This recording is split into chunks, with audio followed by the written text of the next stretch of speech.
بسم اللہ الرحمن الرحیم۔ رسول اللہ صلی اللہ علیہ وآلہ وسلم نے ارشاد فرمایا، مصیبت سے بچنے اور نقصان پورا کرنے کی دعا۔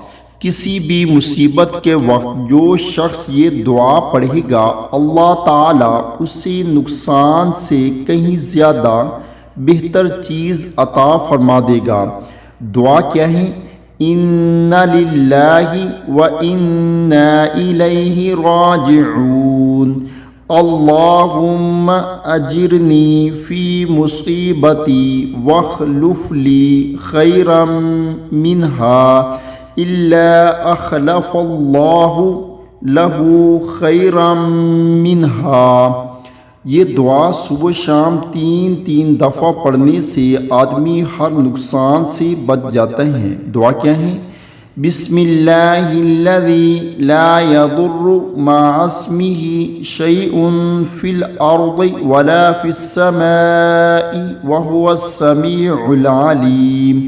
اللہ تعالیٰ سے دعا ہے کہ اللہ تعالیٰ عمل کی توفیق عطا فرمائے۔ آمین ثم آمین۔